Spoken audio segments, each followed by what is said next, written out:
We all need gis, rush guards, and a bunch of gear to train jiu-jitsu. Here at RŌL Academy, we've been using Fuji Sports for a very, very long time, but more importantly, they've been sponsoring the RŌL Radio podcast for over a year at this point. Gary? Yeah, I'm checking out the website right now. Anything you could possibly need, but the new stuff, this American Grappler stuff, is amazing. It's so slick looking. Rash guard shorts, really cool giant eagle on it. It is nice. And then on the opposite end of the spectrum, they've got the Be a Menace Happy No-Gi lineup. So as you're getting choked out, you're looking up at the nice smiley face emoji. Anything you could possibly need, you can find at fujisports.com.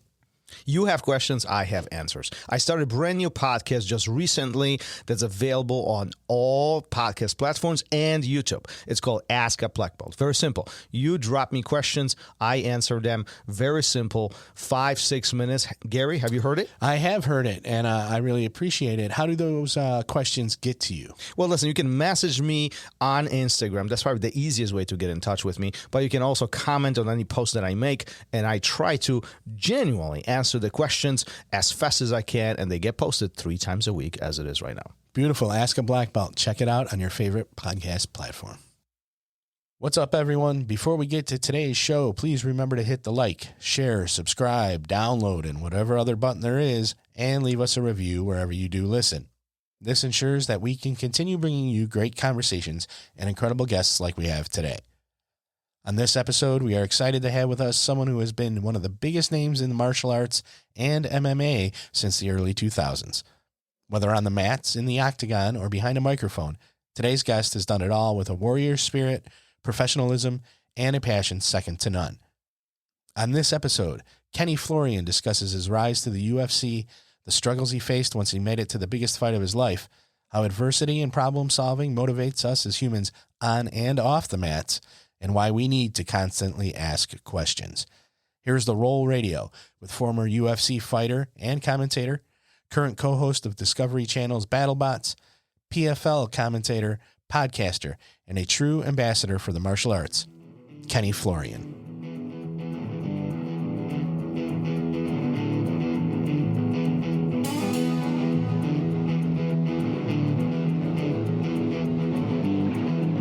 Welcome to RŌL Radio.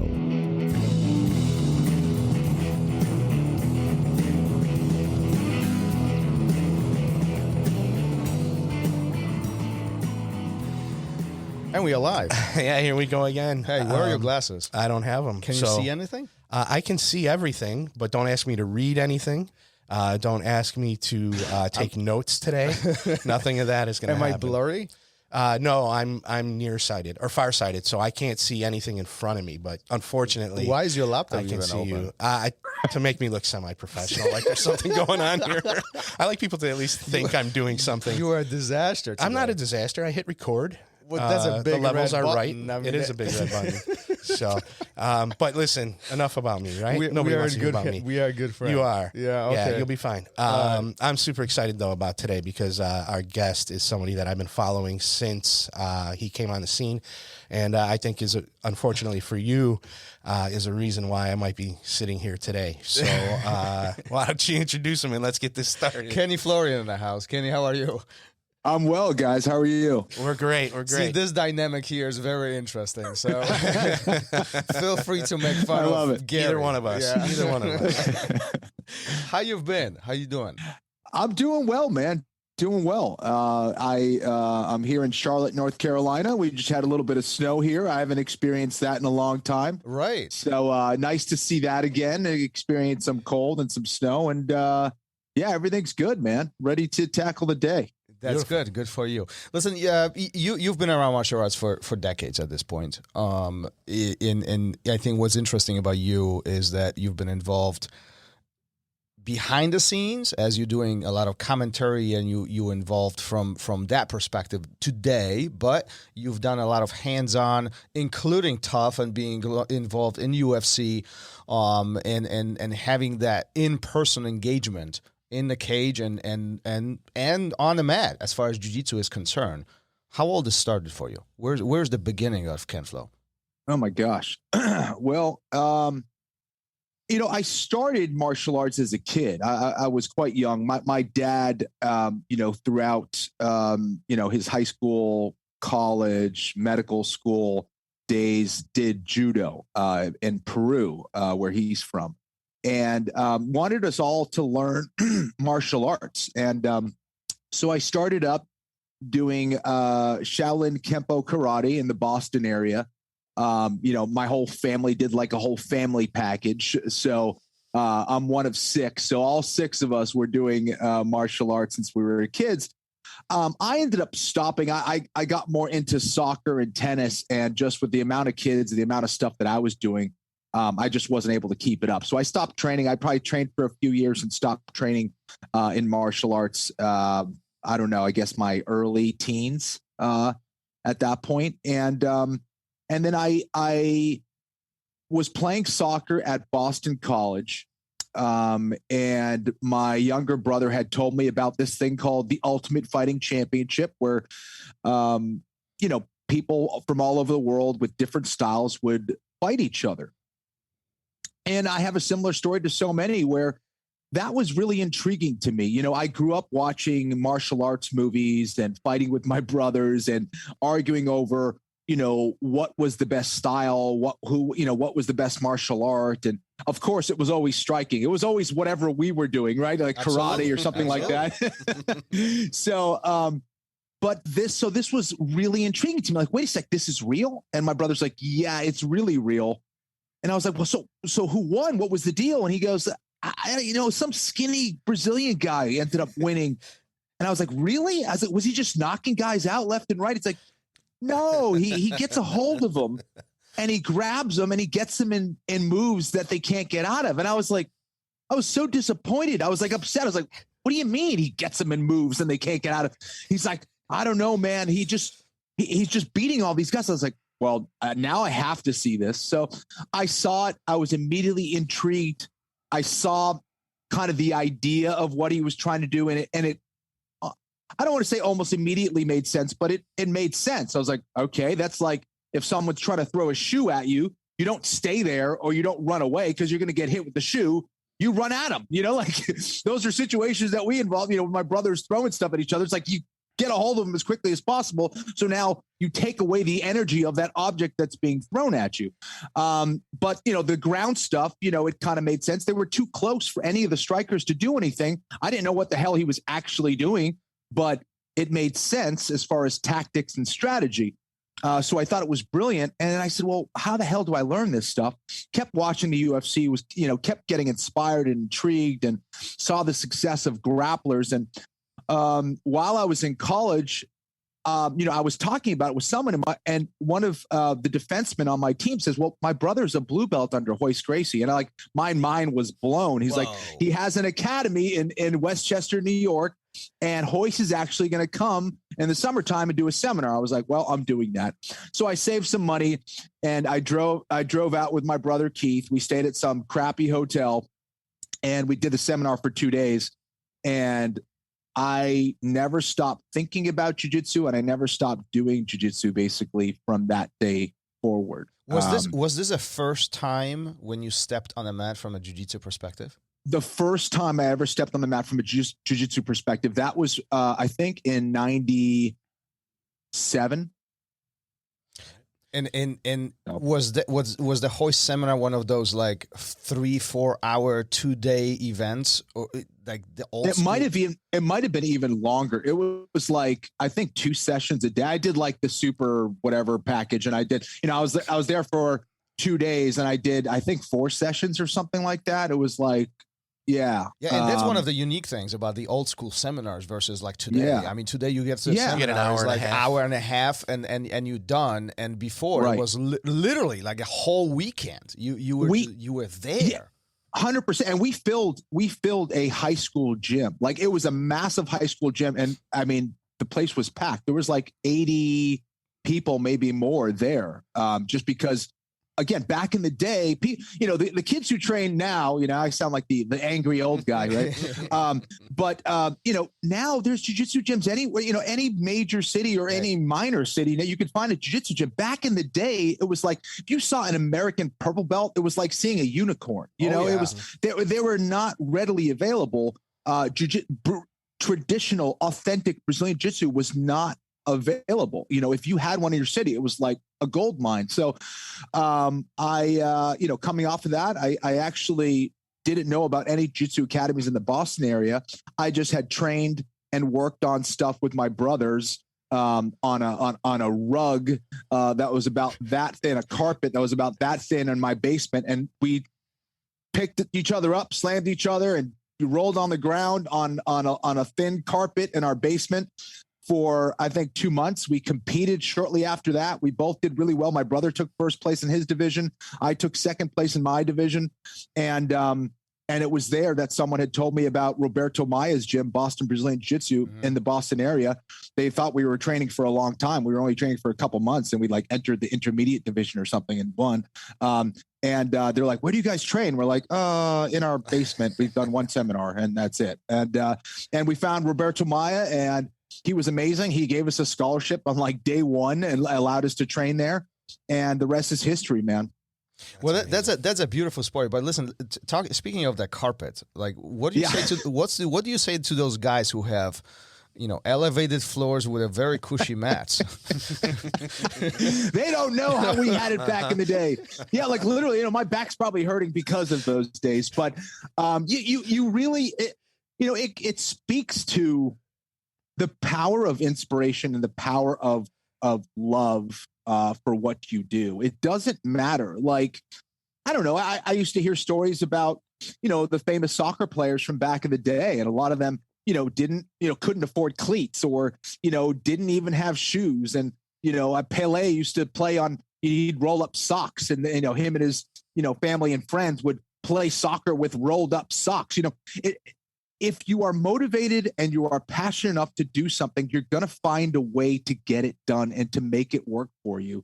I didn't come up poor or anything like that. It's just, I don't know. I couldn't find mats back in the day. And me personally, I didn't have the money to do that. And my parents were like, oh, that's cool. You want to do it? Well, you got to find a way to figure it out. And, so I didn't really have much money back in the day. So we just roll on the carpet and get it done that way. And, it was amazing times, man. Amazing time. But you bring up a good topic of a conversation is sometimes these situations that arise in front of us really motivate us to drive more. I mean, could that be a reason why Brazilian soccer team is so good, because they don't have a lot of space to train? I'm talking about way back in the day. Is this possible that Russian gymnasts are so good because their opportunities are more limited, or used to be more limited? You know what I mean? Is that what drive us to overachieve things or drive hard to what we want?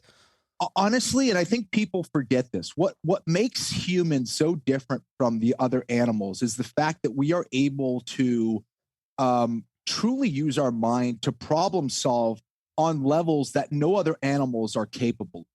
So what actually pushes us forward, in my belief, are problems. And we have the creativity to go out there and solve those problems. And it is adversity, it is problem solving, it is struggle that allows us to overcome and improve. I need to get from here to the United States. Oh, well, there's an animal that walks on 4 legs that seems pretty fast. Let me try to train a horse. Let me build an engine. Okay, maybe that engine can take us to far places. Okay, let's turn this into a car. Hey, what about flying? Is flying possible? These are all things that the amazing human mind was able to think about and solve through engineering, through trial and error, through heartache, through death, through all these things. But ultimately, it was a beautiful solution. And I think that's what allowed Brazilian Jiu-Jitsu to be successful. There was a problem to be solved. What would happen if someone was trying to punch me? Well, let's see what happens. Let's see how we can learn from these things. Let's truly see. Let's not talk about theory. Let's not say that I could do this and do that, and most likely this would happen. No, let's actually do it through hard work, sweat, and blood, and see what happens. These are the things that improves the martial art and allows things and people to evolve. And then, I guess to answer your question after that, what allows you to go even further is now the culture that's created around that. Is that after you've established that mode of operation, as far as, hey, we're gonna be creative, we're gonna work hard, we're gonna make things better. Being in an environment like that is going to then further that growth. It's like when you've created that culture of, training hard to be the best soccer player you could be, and then seeing other examples of that around you all the time, and then being at a level where you're testing yourself against those people that are very hungry and motivated. Everybody gets better. And that's the idea of it. That's the way it should be anyway. So that's why you'll see these rich pockets of athletic, elitism in a way. I think everyone is making each other stronger through the culture, through the, through just the environment in general. Do you think that is one of those big points why jiu-jitsu is exploring or witnessing such a huge growth in the last decade? It is this continuous troubleshooting and this continuous struggle. Because it is. Jiu-jitsu is struggle, being on the bottom, being smashed, and troubleshooting all these situations, right? Jiu-jitsu is, maybe it's easy from a mechanical perspective, but it's definitely complex. There's a lot of layers behind it. Oh man, absolutely. That's very deep. I think that ultimately it is a series of problem solving, and then trying to figure out, how do I best organize this for me? And I think it's important to understand that not every jiu-jitsu person is the same, right? We're all built differently. I think what is so special about that, right? Which within human evolution, what's special about is that there is no other person that is exactly like the way that you think, the way that you move, the way that your body is, all those things, your background.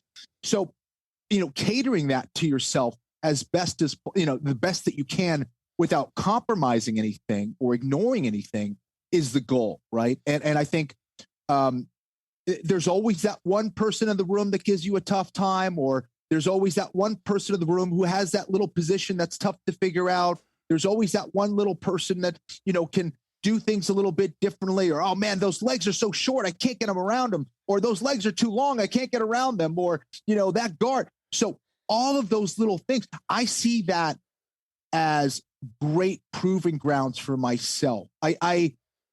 Those have never been things that I've avoided.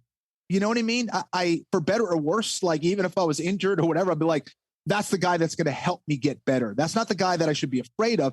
That's my friend that's going to make me better. Whether we're friends or not, he's going to improve my game and my knowledge about martial arts. So I need to train with them. And I train with them until they're no longer a problem, if that makes sense. And there's value with, there's a lot of different value you can get from anyone, even if they're not necessarily a problem, you can work on your defense, stuff like that. But there's a bunch of beautiful problems out there, and you must run towards it, not away from it. Yeah. So essentially what you're saying is that you're looking as a challenge or as an opportunity to improve, not as an obstacle. Yes. Was that absolutely. And with competition as well, competition is the ultimate obstacle. And I forget who said that. I think Jordan Peterson was talking about this, but if you want to be a master, you have to be prepared, to be a jester in a lot of ways, to be laughed at. Right. I think that there is that struggle, there is that risk, but what is the ultimate goal? The ultimate goal is getting better. Is that why you were so successful in so many different weight classes? Or was that a product more of like opportunities that you had in front of you that you had to maneuver through those classes?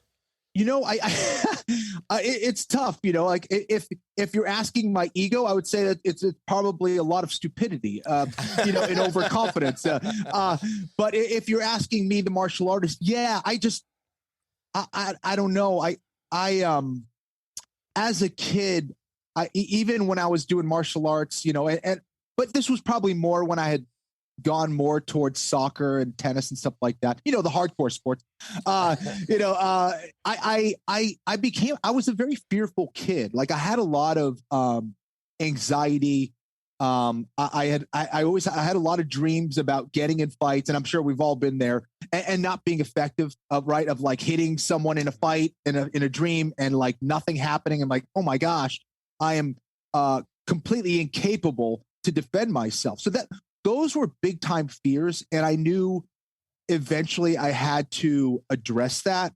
And when I discovered jiu-jitsu, this was my opportunity to kind of remedy that. So I think I took it, maybe too far in some cases, like my back hurts because, Royce Gracie had defeated guys that were 260 pounds. Like I should be training with that guy that's 300 pounds. Be like, yeah, come on over, let's train. So I would always relish a challenge, no matter who it was. And I think a lot of my career could be defined by entering into things very early. From getting my purple belt in like a year and a half, and then competing in the Pan Ams, like I think a month later at purple belt, it was like, man, okay, here you go. Here's the guy that's been training for like 8 years, who's a purple belt, and you're only training a year and a half. Like, have fun with that. So now I didn't always get the results that I wanted. I had some success, but it also forced me to learn way faster than I would have. So it forced me to be in an environment where, I'd face a lot of guys that were much more experienced than me. And the same thing in the UFC. I think, I had maybe 3 fights or 4 fights, and I was already on the Ultimate Fighter, and I was fighting at 185 pounds when I was really like 170 pounds. It pushed me to be better quicker, and I had to figure things out way quicker. So if you look at from a timeline perspective, from the point you started training, you stepping on the mat for the very first time, to you doing some of you get your purple belt, then you go into Pan Ams, then you're getting to tough. That's a pretty fast. That's a pretty fast timeline. I mean, especially in today's standards. Yeah, no, and to be clear, it was like, so a year and a half, I got my purple belt, I got my brown belt in like, 3.5 or 4 years. I got my black belt in like 5 years.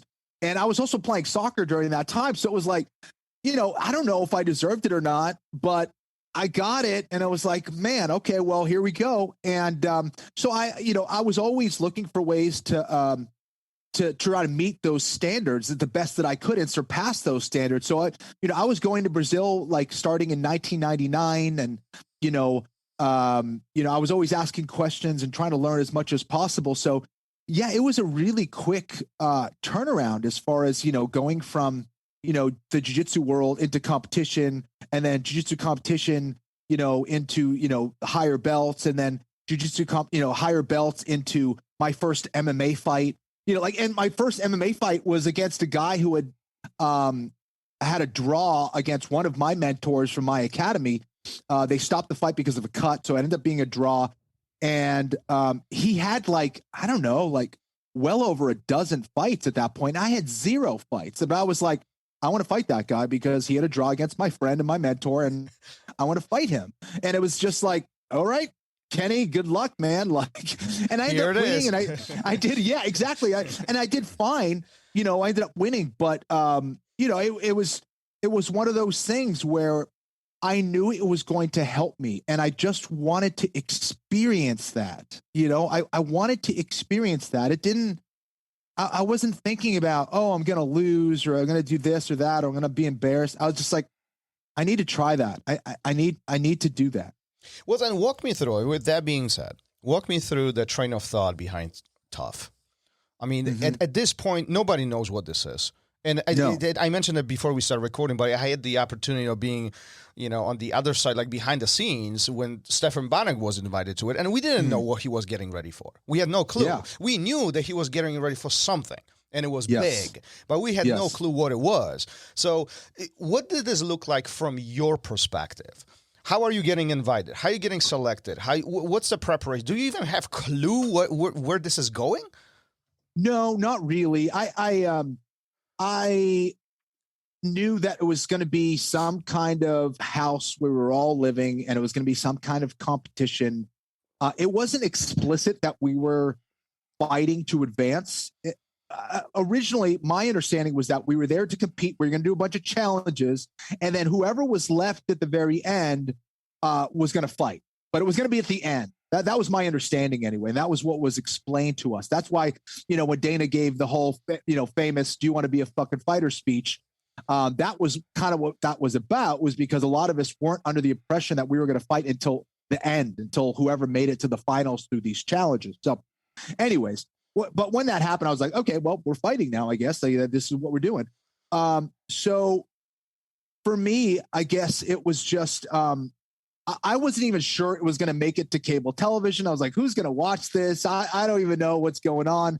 I just saw it again as a fun opportunity, and maybe it was just blind ignorance. And, I don't know, but I didn't really know what I was getting myself into. I didn't know what it meant to be locked in a house for 2 months if I was to stay there and make it to the finals. And, I didn't know what it was like to really try to move a body that was cutting down from 205, 210 pounds in a mixed martial arts fight.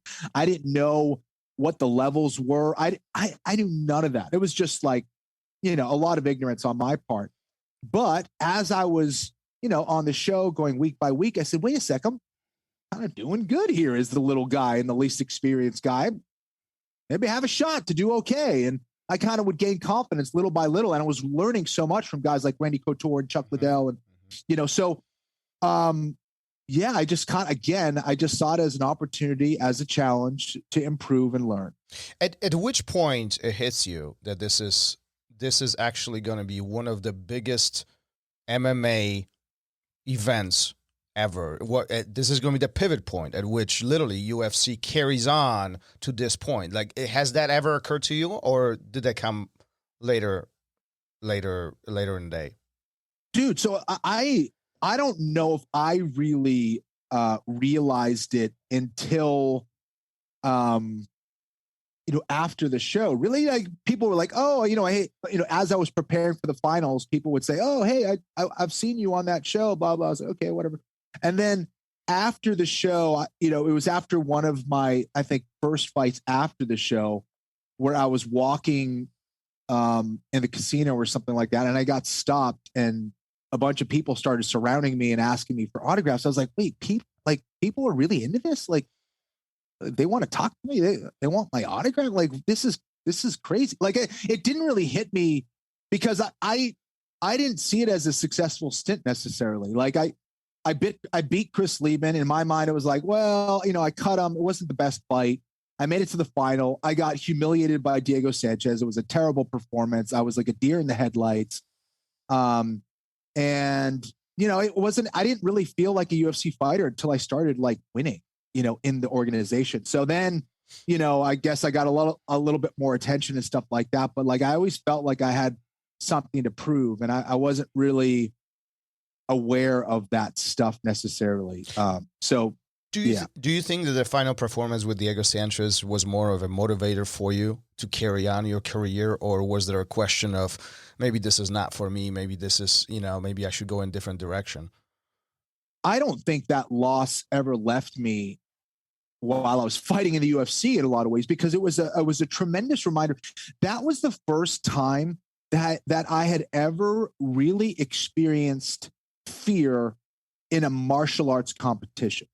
Explain that. What do you mean by that? And so I remember just being so out of whack with my emotions and my connection to myself. I remember I was exhausted hitting pads after 5 minutes backstage. I was so nervous and just not in control of myself. It was like I was almost watching myself be nervous. It was really weird, and I couldn't really get a handle on it.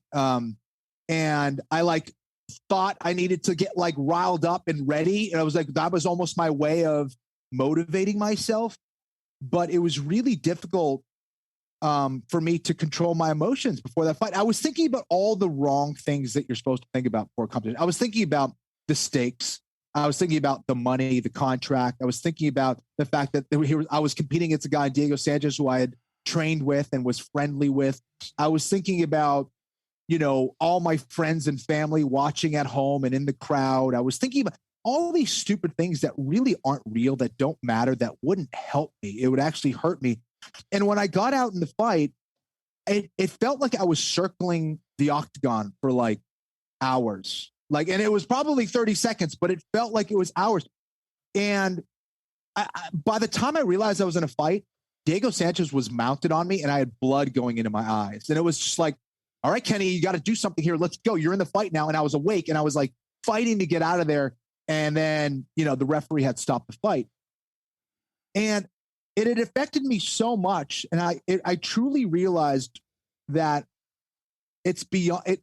Martial arts is beyond, technique and, training and all that stuff. And maybe I would have lost either way, but I never felt like I actually fought. And, what it motivated me to do was, really improve my mindset, that I needed to work on my mind, that I needed to know how to stay composed, because, it's like, getting in an argument with your wife or girlfriend or something, like when you're heated, like 30% of your argument is terrible. Like you can't like think properly. You're heated. You're saying stupid stuff. You're saying things, right? Because you're emotionally, out of your body. You're not in control of yourself. And I realized that I needed to be way more in control of myself. How do I do that? I don't know. I just started reading a lot and I started, exploring meditation and exploring a lot of other things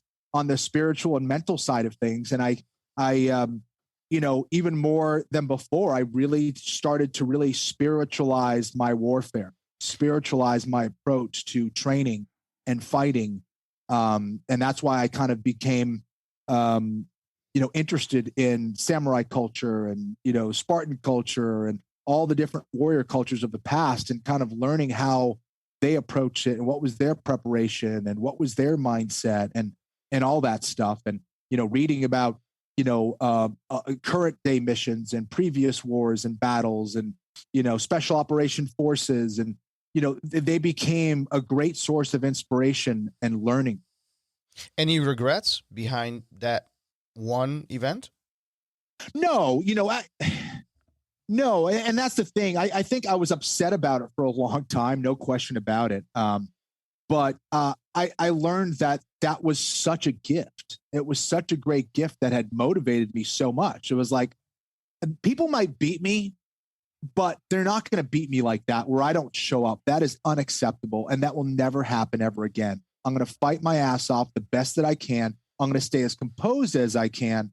And I felt like with each fight, I became more and more comfortable with the process. And, no matter what, I didn't always get the results that I wanted, but I was always a better fighter than I was before. And because of that, I have no regrets. It's what got me to be better. And it's still a process that I'm improving till today. Like I still think about this. Continuous evolution. Yeah. But listen, but in all honesty, you are talking about last 10 minutes. You've been talking about the biggest event that was taking place in martial arts history. That some consider the biggest pivot point in UFC history. This is on the biggest stage. You're talking about probably the biggest point of your career. There's a lot of pressure associated with all of this. So being human and going through these emotions it's completely natural. At the same time, I'm going to pivot this in the opposite direction. There are people who compete in jiu-jitsu tournaments or martial arts tournaments, karate, taekwondo, whatever the case might be, on a much, much smaller scale. And they go through the similar emotions. What do my family? What is my family going to think? Right. What about my coach? Am I going to be judged? What if I lose? What is the price? Yes. Blah, blah, blah. All the same emotions they experience, probably with the same magnitude, but maybe the importance of the event and the grand scale is not the same as yours. What do you tell them? What do you tell students or people you interact with or people who ask you that question?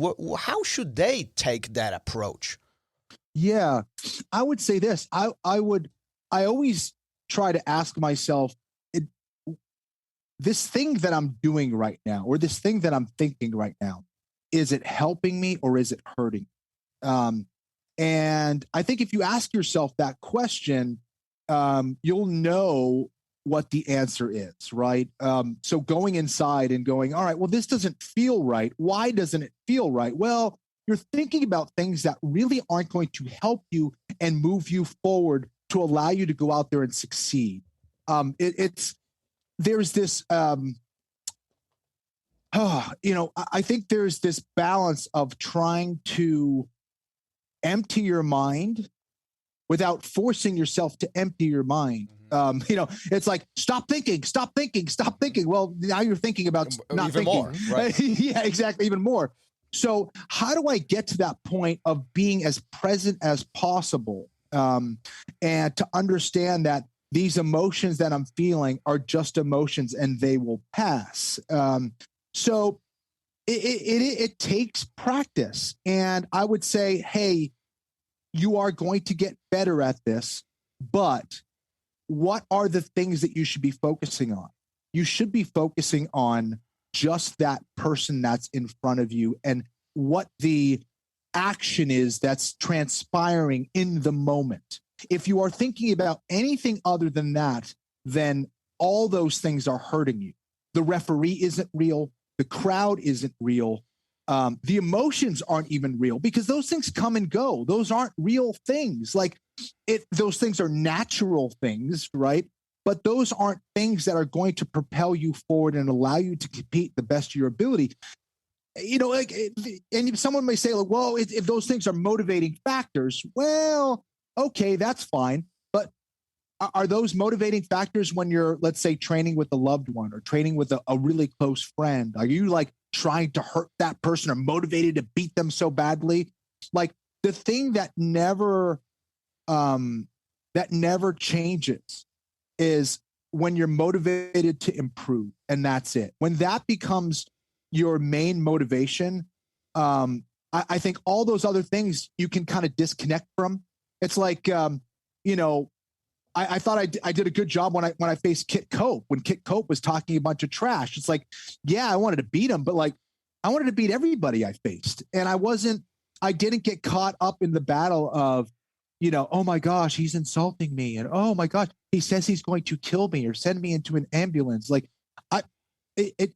I disconnected from that and just focused on, okay, what's the game plan? What do I need to do? Oh yeah, that's right. Okay, I'm a mixed martial artist. I compete. I need to do jiu-jitsu and I need to do my striking and I need to do these things. And if I'm not composed and calm, then I'm not going to have access to the information. I need to be able to recall from my brain what I need to do.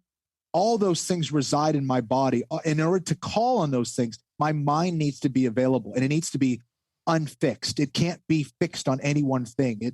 I need to have access to that whole, that database, if you will.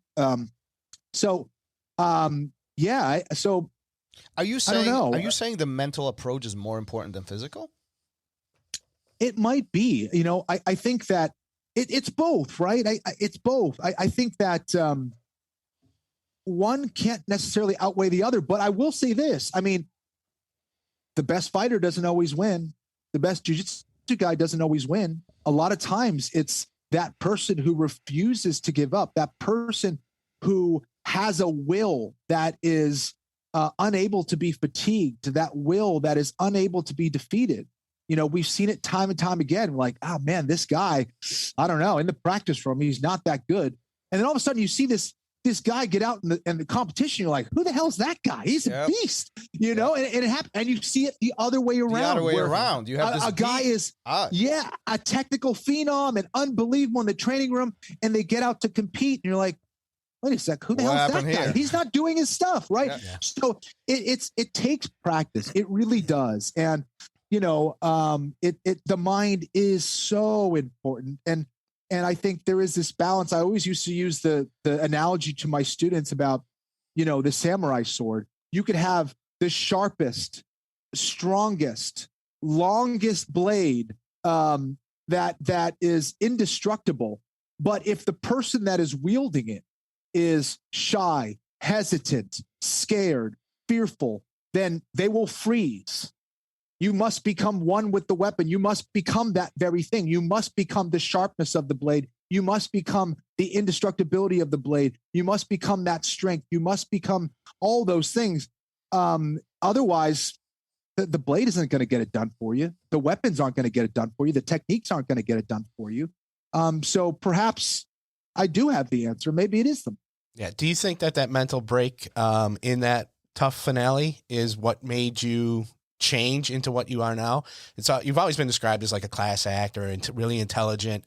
And we've talked to other people here who have fought on the Olympic stage, even, who had to have a mental breakdown before they could go back up and really succeed and really achieve what they were shooting for the whole time. Yeah, I think that's a great point. And, to kind of what we were talking about earlier, it is that struggle. It's almost like, I was thinking when you were talking earlier that it seemed like up to that point, I don't want to say it was easy for you, but you knew what you were doing. You were excelling quickly. You knew where you belonged. Those things weren't affecting you. And then all of a sudden it hit you like all at once, all at that one moment. I think that's accurate. And that's why it was almost so shocking. It was like, oh my gosh, I'm not as mentally strong and tough as I thought I was. Like, I haven't experienced this before. And I was going to go one of two ways. I was going to go, MMA is not for me. I did this as a test, and I really did. Even when I was on The Ultimate Fighter, it wasn't like I was like, I'm doing this because I want to be a professional mixed martial arts fighter. No, that was not the case. I went there as a test to see what I could do and to take part in this experience. After that fight, I said, okay, I need to do this for real now. I need to train like a true professional and approach this like a true professional. What does that mean? Let's find out. Each fight, I learned there was always more to give, and there was always more to improve on and more to learn. And I still feel that way. And I think that's why this isn't always the case, because I think, there's a lot of martial artists and Brazilian Jiu-Jitsu instructors that may not be great people, that may be cocky people, that may be running a cult, that may be doing, so this isn't the case for all people. But I think largely, more often than not, in my experience, you get a lot of martial artists that are humble people, those that are testing themselves. Why? Because they know on any given day you can get your ass kicked. They know that you are killable. That's the thing. It's like, yes, you are more capable, but you are killable. There is always someone better than you. There is always someone that can take you by surprise. There is always an injury that could limit you that day, and you might be forced to use your skills that day. So stay humble, stay training, and stay ready. And that's the way I've always approached it. I didn't approach it from a sportive jiu-jitsu aspect. I always approached it like, my life is on the line. I need to protect myself, and I need to protect my loved ones. Like, how do I go about that process? How do I prepare not for the known, but how do I prepare for the unknown? Well, that's pretty deep. I mean, and it clearly worked out well for you, since not only your fighting career was quite visible, but also you moved on to other things, still being involved more of a behind the scenes. And I wanted to ask you a couple questions here, particularly because not only you had extensive amount of time in the cage on the mat, but also you witnessed fights as you were doing commentary for them and so on, on many different platforms. What is the biggest difference that you see between that first time you step on the mat with Royce Gracie that weekend to, last month? What was the biggest, most impactful thing? How does evolution of martial arts really, evolved, changed in the last couple decades?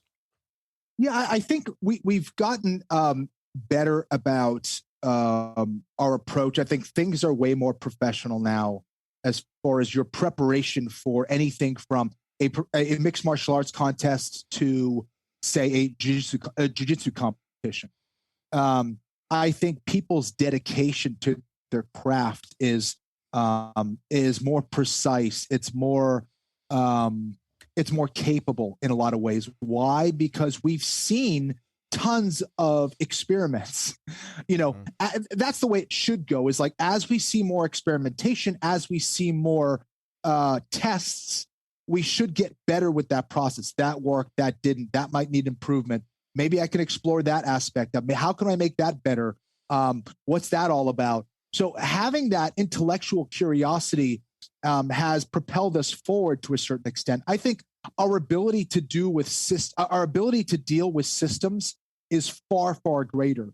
What do I mean by that? Let's say someone is utilizing Spider Guard. Well, if I go on YouTube or if I research instructionals or whatever, I can go out and say, this is how I need to approach the system of Spider Guard as far as passing or utilization of Spider Guard, or, Butterfly Guard does this. How do I need to approach that? So everyone has these sets of moves now to combat other sets of moves. And I think that's working extremely well. I think where I'm going with my jiu-jitsu and approach is more in a conceptual manner, which I think is going to be more of the norm, which is, okay, well, how does jiu-jitsu work? How do I get it to work for me? And how do I approach it? How do I approach it from a systematized way, but how do I approach it from the inner workings of it? How does it work? Not what do I need to grab and what do I need to do and where do I place my body, but how does it all work? And if you approach it from that standpoint, you can become more creative. And I think that has been my approach over the last several years, is like, how do I do that? How do I understand that better?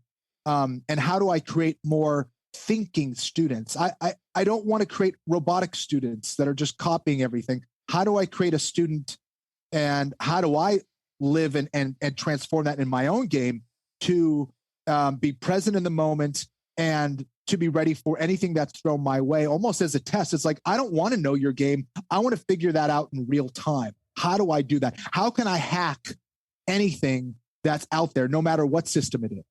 Yeah, and essentially what you're talking about is old school jiu-jitsu. I remember 20 years ago being in a class and an instructor saying, put your hand over here, grip it over here, those individual steps. No, don't do this. This doesn't work, right? Right. And what we today, we evolved to the point where we say, don't focus on your grip, but focus on the balance.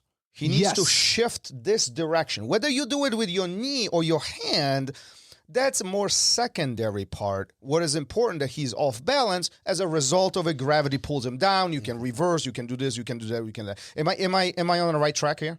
100%. And I also think it's important, right? It's like, we get caught up, especially in today's world. Science has tremendous benefits. There's no question about it, and the approach in which they do things. But science isn't this thing that just stays the same.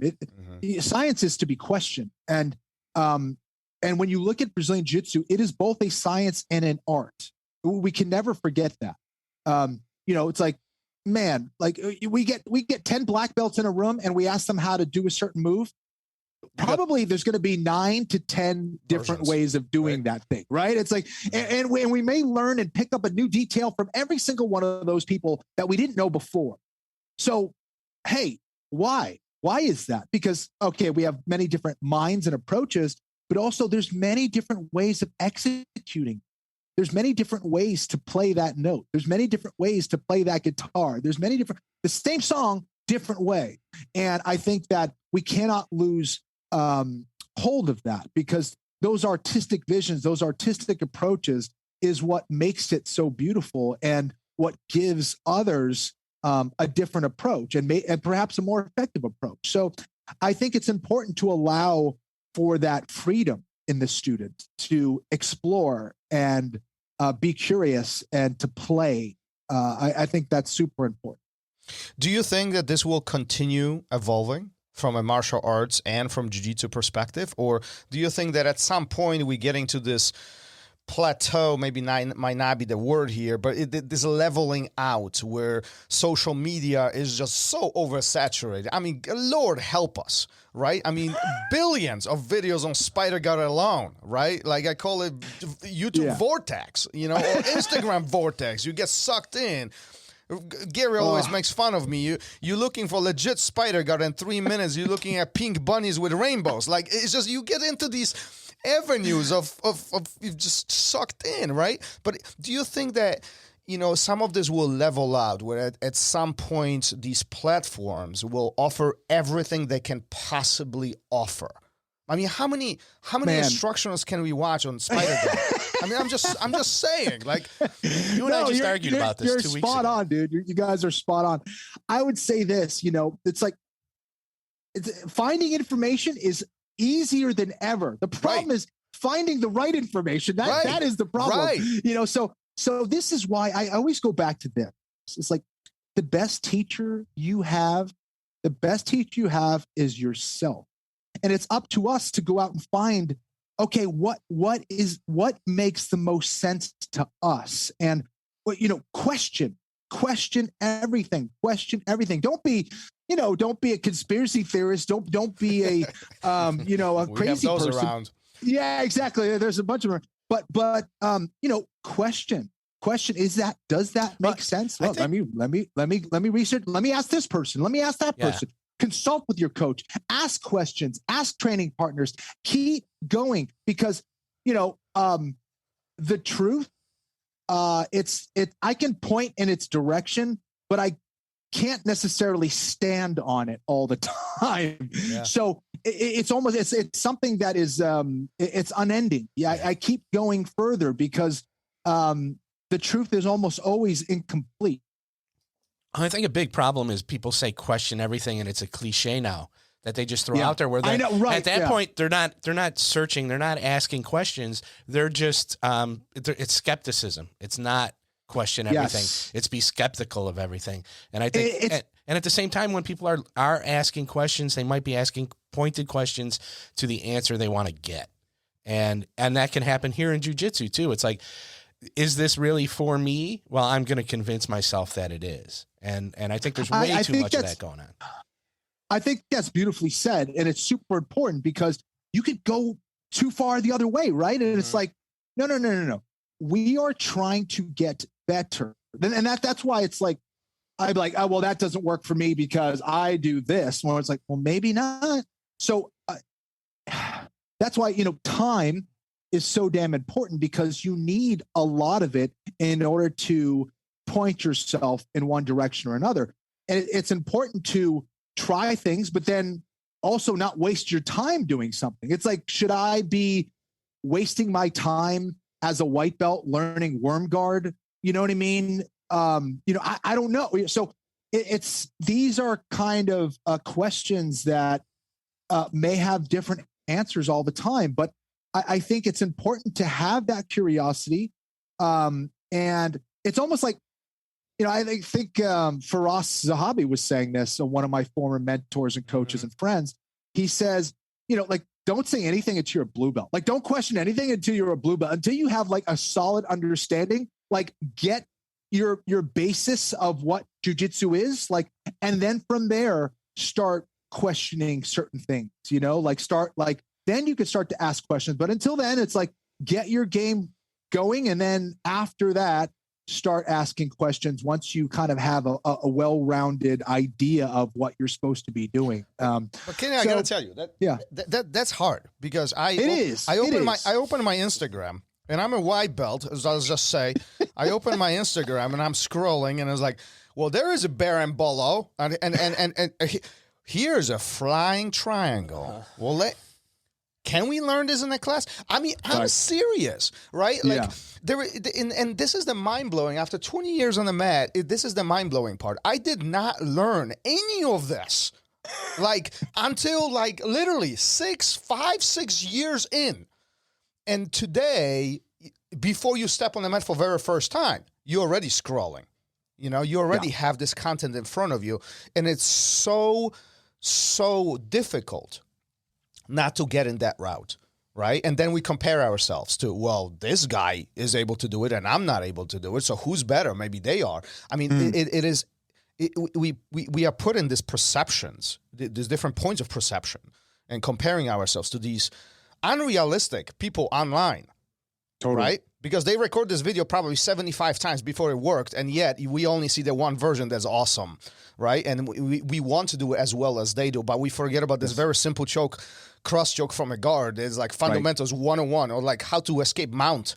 Like, don't you think that it's, today jiu-jitsu is more difficult for the student to learn, and we need to stay more sharp with our vision and a goal that we have to really educate. And educate, I use very strongly, at least with my students. Don't only learn, but educate yourself. Take it to the next level. Really understand why things work, how they work, what are the mechanics, and just stay hungry with the simple things. Thomas, I think that's absolutely correct and accurate. I think that it takes a special amount of focus to be good at jiu-jitsu. And it also, in today's world where there's so much out there where you could be distracted, it can also lead you astray. So I think coming up with an idea, a true game plan of like, what do I need to do to find the fundamentals and the essentials of jiu-jitsu? Like, what are the things that I need to be doing with my jiu-jitsu to create this map? And that's kind of why, to do a shameless plug right now, why I created this instructional that I'm releasing this week now, is that I want to give someone a map. Like, what's the approach? What are the things that I should be focusing on? You can get techniques from your instructor. You can get techniques from all the thousands of people that are on YouTube. That's not what I necessarily am focusing on. I wanted to focus on giving them a roadmap to how they should approach jiu-jitsu and how they can understand jiu-jitsu. And then with that, they can kind of plug in their techniques and get them to work as long as they have the concepts right. So that's kind of why I did that, is to give people, I guess, a little bit better of a direction when it comes to approaching learning jiu-jitsu, because listen, jiu-jitsu is one of the hardest damn things you can do anywhere. It's like, you got to think, you got to move, you got to learn, you got to counter, you got to get in shape, you got to be mentally strong, you got to be flexible. There's so many damn things to work on and know and learn. It is an endless ocean. There's so much to it, but because of that, you can get lost really easily. And that's why I think it's important for instructors and practitioners to keep that in mind, is like, keep it simple. What's the roadmap? What's the vision? How do I, and this is what a lot of, I think, great generals did. It's like elevating yourself above the battlefield, right? Because it's like the people in there, in the trenches or, in the fight, can't really see the whole picture, but it's like, how do I position myself to see the battlefield and see the whole thing, to see the vulnerabilities, to see the strength, to see the inner workings of what is going on, what's working and what's not, and what's the idea here. Yeah, and you are absolutely right, 100%. You can find any, I think without any exception, you can find any technique online for free. Yeah. It's fully available on your phone right now. Yes. But yes, to put it together, that takes a different skill. That takes experience, that takes experimentation, that takes a lot of failure, a lot of errors. And now once you start gluing these dots, connecting these dots together, that's where the beauty of jiu-jitsu really comes visible to a student and then to instructor who's really stepping back and say, well, hold on a second, maybe experiment with this, and that continuous evolution and experimentation, I think, in my personal view at least, is really what brings the satisfaction and a continuous growth, right? Because the last thing I was just speaking with one of my students, and he was asking me, at which point you feel like you have a handle of this thing? At which point you feel like you know what's going on? And I feel literally 20 years later, I feel that I still don't have the handle on it. Like, yeah, man. More I learn, the dumber I feel. Like there was more I learned. There was more else out. Like I'm opening another door. 100%. And it's just like, in my mind, it's just be curious. Allow yourself to open your mind and be able to receive the information. You know, be critical of yourself. See what works. See what doesn't. Right. Don't get hung up on the simple, silly things. You know, and just absolutely explore. Because, and this is why, you know, like systems change all the time. You know, like how many times we said, like, this is the approach from, you know, a specific butterfly guard, or this is the approach from a spider guard, or this is what we do when we're passing lasso or whatever. Well, what if they change one little thing? And that's what it throws people off. Like, oh my gosh, I don't know that one little thing that they did now. Now your whole system is like, your whole world crumbles. So, you know, I think the idea is how do we get, what's the general idea of what we're supposed to be doing? What are the principles at play? And once you understand the principles at play, everything gets less scary. Everything else is manageable. And then start getting into the details of things. But if you don't understand the big things, how can you start running towards the little things? Yeah, I always use the jazz musician analogy is where if you don't know the scales, if you don't know the fundamentals, you don't know the basics, you haven't put in the time on that simple stuff, when your drummer does something different, you're lost. You know, when the time signatures change, you're lost. And you need to get that, for me anyway, still where I'm at today, is if I don't know those fundamentals and I can't start thinking about, I need to collapse the shoulder, not grab the wrist. This is what I'm thinking about is this joint up here, but I got to get to there and keep my mind open about that. Then I think that's when people start getting a little more frustrated, and they don't want to think about those simple steps. They want to do that crazy cool thing they saw on YouTube or Instagram. Keep it, you know, we talk, what is it? KISS? Keep it simple, stupid. Keep it simple until I think, you know, you joke that you don't have a grasp on it yet, but I think, you know, you've got a really good grasp on all those fundamental aspects of jiu-jitsu. And now you're learning more and new stuff is coming out and it's cool and it's fun. And there's always more to learn, but you got to have that grasp on that simple stuff to do any of it. Don't overlook it. This is what Gary, I mean. Go ahead. Well, this is what I mean by it, is that not having that grasp. I mean, like, again, extensive amount of time on that. And Kenny, you probably can relate to this too, but let's just talk about, we do a very simple armbar. And then you meet with your buddy black belt that you haven't seen in a year or two, and then he goes like, wait, hold on, I saw this. What about this? And you're like, holy crap, 20 years, nobody told me this. Why nobody told me this 20 years ago? Like, am I wrong? Yeah, no, 100%, man. There's always something to learn. And I think, you know, to go back to Gary's point a little bit, it's like, you know, I think about this again, to go back to approaching the unknown. Like, I don't know if I'm training with someone for the first time, or if I get in a one-on-one altercation with someone who's trying to hurt me, right? I don't know what the hell they know. I don't know what they have. I don't know what.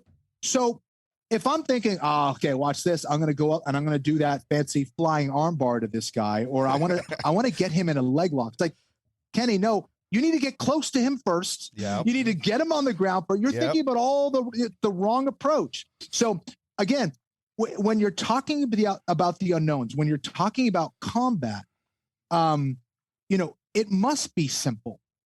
How do I do the more complicated a system is, the more complicated an approach is, the more that you open up attack vectors, right? It's like, I'm gonna go around and I'm gonna do this and I'm gonna do that. I'm gonna do this. Well, there's more things that can fuck up too. Absolutely. You know, that's the problem. Absolutely. So, yeah. Well, and speaking of the unknown, that's one of the reasons why I love training with white belts or less experienced people. There's more unknown when it's it's to explore. It's true. You know, like you roll with the guys you roll with every single day. You see them literally on a daily basis. You know their game, they know your games, and it's fun because you really technical.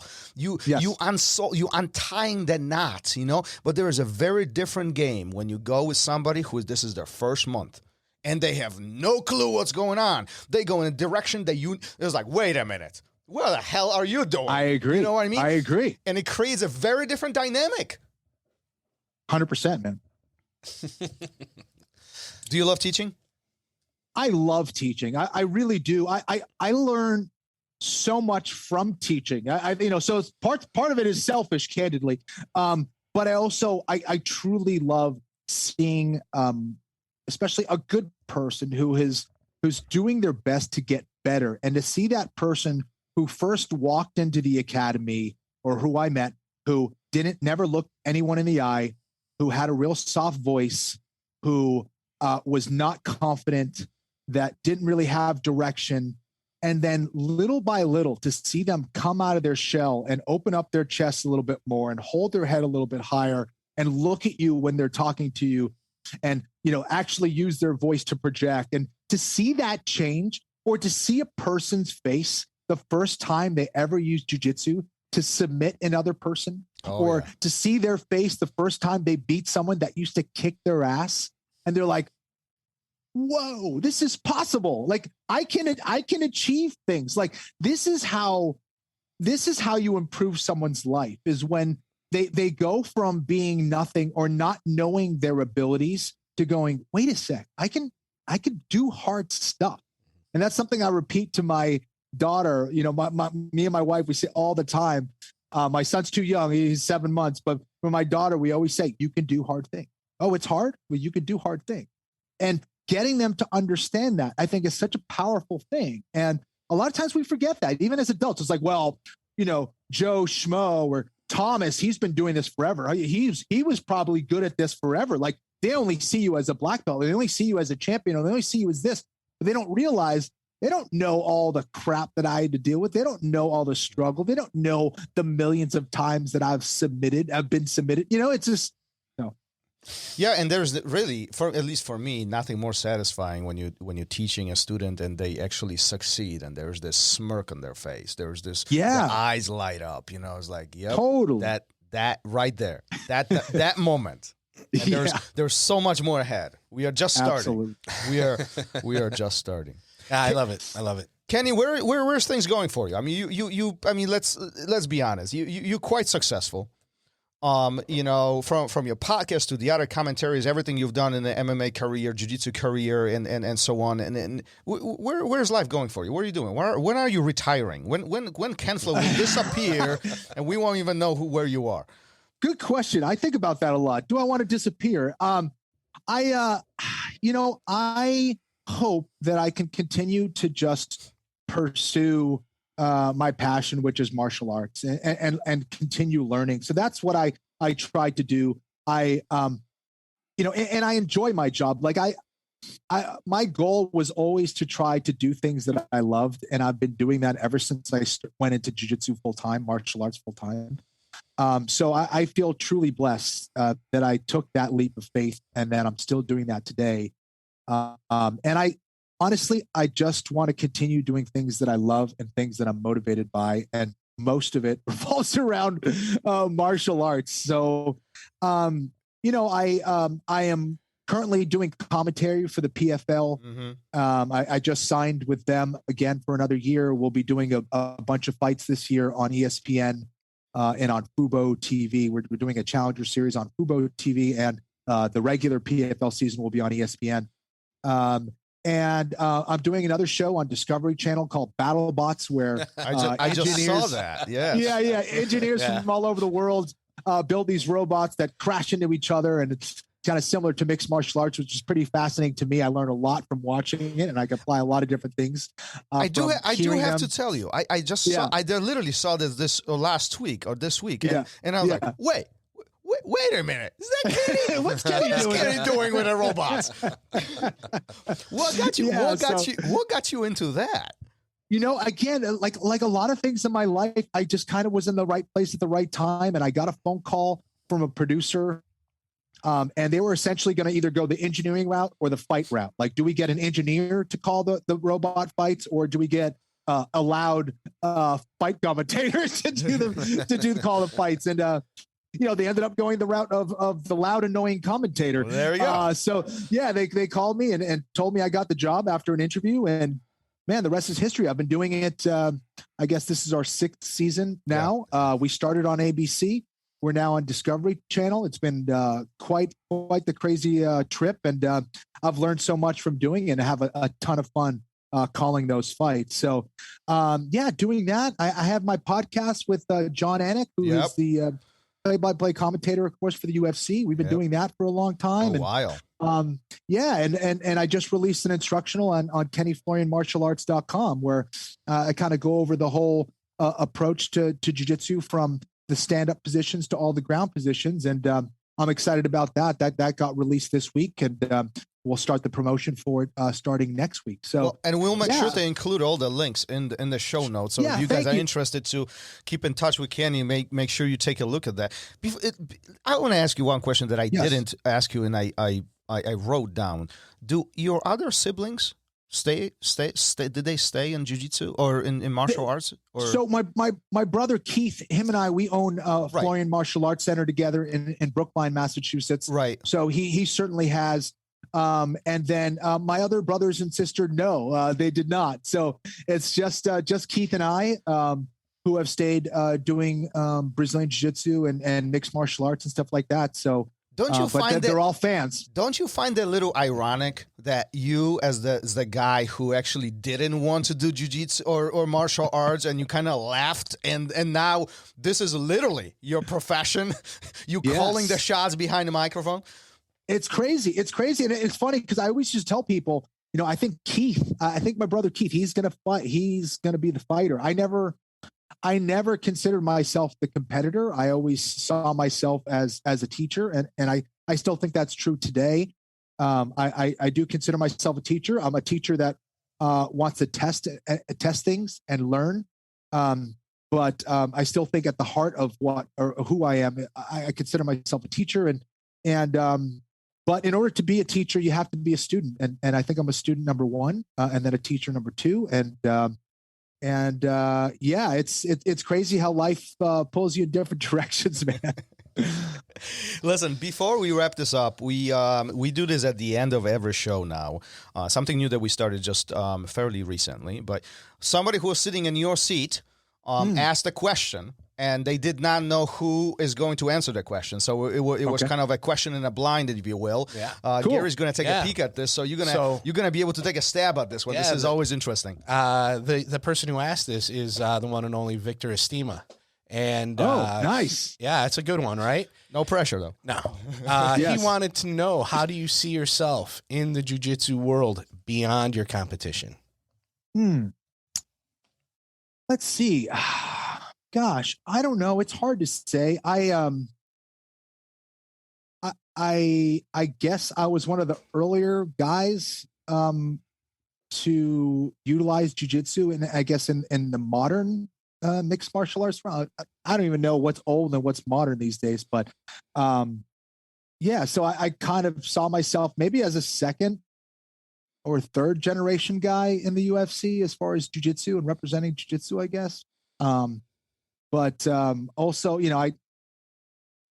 so as far as, the jiu-jitsu realm, I guess that but that's competition, isn't it? I'm getting away from that. How do you think you want to be remembered then? Let's switch it a little bit. How do you want to, looking at where you're at now, where you think you're headed, how do you see yourself being remembered down the line?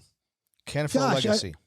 I mean, I tend not to think about those things, but I guess, if I can inspire someone to compete or to train or begin their jiu-jitsu journey, I'd be happy with that. If I'm able to allow them to find success in whatever that is, whether it's as a student, a hobbyist, a competitor, that would be awesome as well. However, I'm able to contribute to that and improve their life, not only as a competitor, but I hope as an individual, as a contributing member to society, that's even more important to me. So, I hope that whether it's, their direct interactions with me at a seminar or in a class or, my online instructional, whatever that is, if I'm able to inspire them to be better in different aspects of their life, that's cool. That's a win for me. Great. Fantastic. Are your kids going to do martial arts? My daughter already wants to train jiu-jitsu. She's 3, but she's been asking me to do jiu-jitsu. So I've been kind of ignoring it for a little while because I want to make sure that she really wants to do it. And it's not kind of just like, oh, I just want to do what daddy does. And that'd be okay too, but she's still so young. So I don't want to get out to a sprint and then get her to realize I don't want to do this anymore. So I'm trying to find that balance of, leading her down the path to find the beauty in jiu-jitsu herself. And I think my goal as a teacher in general is to get someone to think that that's what they want to do, or that's how they want to approach it. And so almost have it be their idea. So now we're kind of formally doing some jiu-jitsu a little bit here and there. I have a cool jiu-jitsu training room here at my house. So she wants to go to the mats. She loves running around the mats and falling on the mats. So we do some techniques and we do some fun games, and we keep it short and simple. And hopefully that becomes a lifelong pursuit of hers. I think it's important for everyone to know how to defend themselves, and I'm not going to be around forever. So I definitely want her to know how to protect herself. We all have expiration date. Exactly. Any objections to your kids doing actually fighting or MMA? Or is this one of those things? I don't want you to do what dad used to do. I know. I would highly prefer that they didn't. Both for my daughter and my son, I would prefer that they didn't. If they want to compete in jiu-jitsu and all that stuff, that's cool. But it's a grind. It's a grind. It's a tough path. And it would mean that if they really, really, really wanted to do that, then they'd have to do that 1,000%. And then it's okay. Almost like it's fine for me, but for them, I don't want them to suffer, and there is a great deal of, I don't want to say suffering, but there's a great deal of, adversity that needs to be encountered. And some of that isn't so pretty and nice. And the fight game in general, there's a lot of stuff that you have to deal with. And a lot of the ugliness kind of happens outside of the competition. It's like, the negotiations and the proving and the bickering and the fighting, and it's Well, let's be honest. I mean, after our own experiences, we want better for our kids. I mean, I'm the same way. No, exactly. Everyone's the same way. So I already know what I had to go through. I don't want you to go through the same thing. I want you to learn the lessons and make your life a little bit easier, Sure.